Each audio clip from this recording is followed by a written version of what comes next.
Welcome to today's 5-minute Bible study in the book of Hebrews. We're still looking at Hebrews chapter 12, verses 14 through 17.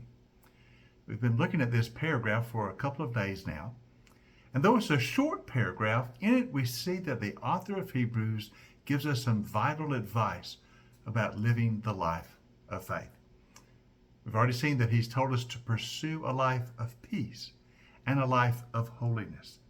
He's told us we must live fully in the grace of God, and we must not allow a root of bitterness, such as unforgiveness, to spring up in us.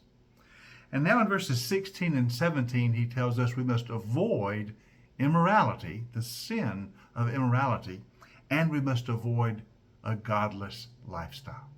Notice what he says in verses 16 and 17. See that no one is sexually immoral, or is godless like Esau, who for a single meal sold his inheritance rights as the oldest son.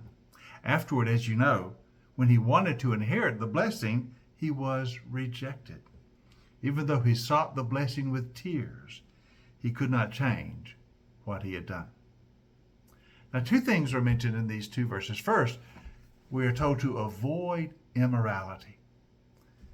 You may think, well, that's rather obvious. Why do you even need to say that? Obviously, a Christian will avoid immorality, and that is true. And yet we must remember that in the culture of the time, in New Testament times, in the culture outside of biblical faith, immorality was considered normal.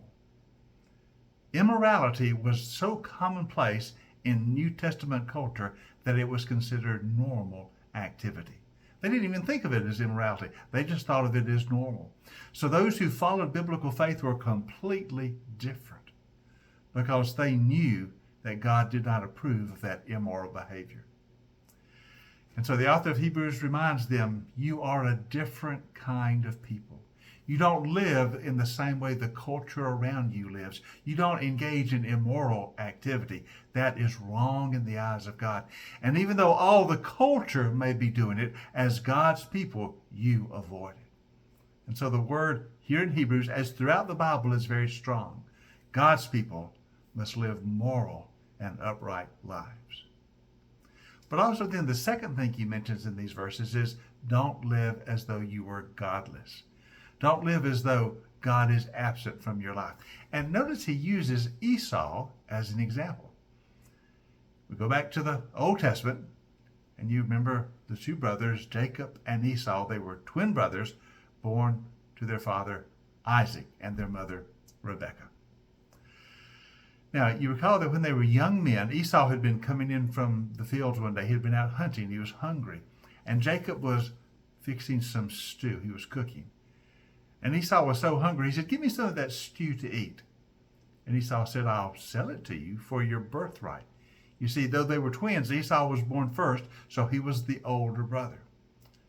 And in the birthright order, he received the larger share of the inheritance. He was the firstborn.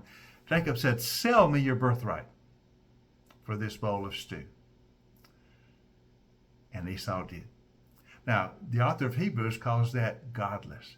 When he was willing to sell his birthright, to sell his inheritance as the firstborn son just for a meal, that is living as though God were not present in your life. The author of Hebrews calls this godless. This is the attitude of those who look upon material things as more important than spiritual things. This is the attitude of those who live for this life rather than the life of God. This is for those who simply put all their treasure in earth rather than their treasure in heaven. The Bible calls that godless. That's the way Esau was. He was just thinking about the present moment. He was just thinking about his material needs. He didn't take the long view. He didn't have the eternal view. And so he lost his inheritance as the firstborn because of the way he lived. And so the author of Hebrews says we must not live like that. We must always keep our eyes on the kingdom of God, not the kingdom of this world. We must live for heavenly treasure, not earthly treasure. Our focus must be on the eternal, not the merely temporary. To be godless is to focus on the things of this world, not the things of God. And so we're called to focus rather on the things of God. So the author of Hebrews reminds us, You know, if you want to live this life of faith, you must avoid immorality. Even though the world may think that's okay, you avoid it because it's wrong. And you must live as godly people with your eyes on the eternal, on the heavenly, not merely the material and the earthly. So we receive these vital instructions for living a life of faith. Hope you join us tomorrow as we continue our 5-minute Bible study in the book of Hebrews.